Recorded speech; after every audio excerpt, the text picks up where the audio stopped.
ঈদের আগে ঘরে বসে এরকম একটা ন্যাচারাল হেয়ার কালার কিভাবে করলাম বা কোন কালারটা করলাম আজকে তোমাদের সাথে সেটাই শেয়ার করব। তো চলো তাহলে ভিডিওটা স্টার্ট করি।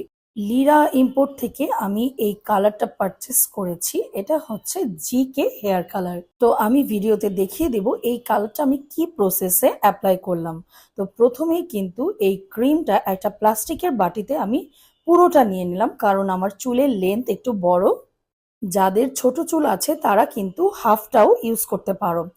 এবং এরপর একটা ডেভেলপার আমি এটা পুরোটাই মিশিয়ে নিব। কারণ তুমি যদি হাফ টিউব ক্রিম নাও তাহলে হাফ ডেভেলপার নেবে, আর যদি পুরো ক্রিম নাও তাহলে পুরো ডেভেলপারটা সুন্দরভাবে মিক্স করে নিবে। তো দেখো আমি পুরোটা ডেভেলপার মিশিয়ে নিচ্ছি এবং সুন্দরভাবে 5 মিনিটের মতো এটাকে আমি মিক্স করে নিব।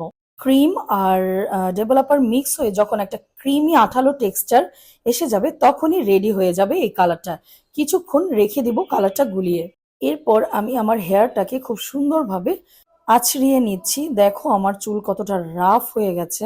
চুলগুলোকে সুন্দরভাবে আঁচড়িয়ে আমি হাতে গ্লাভস পরে নিয়ে এরপর পার্ট বাই পার্ট হেয়ারটাতে আমি সুন্দরভাবে কালার ক্রিমটা লাগিয়ে নিচ্ছি।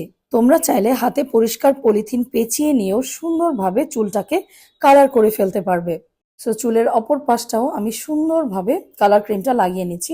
আমি ফুল হেয়ার ইউজ করছি, তোমরা চাইলে স্টিক করে করেও লাগাতে পারো।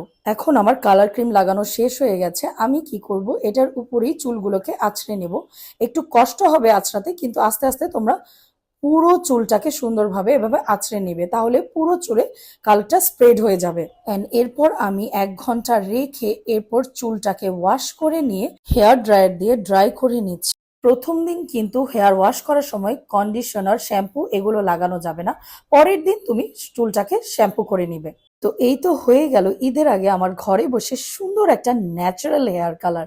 সো তোমাদের কাছে এই হেয়ার কালার ভিডিওটা কেমন লেগেছে আমাকে কিন্তু অবশ্যই কমেন্ট করে জানিও। আর ভালো লাগলে লাইক, কমেন্ট অ্যান্ড শেয়ার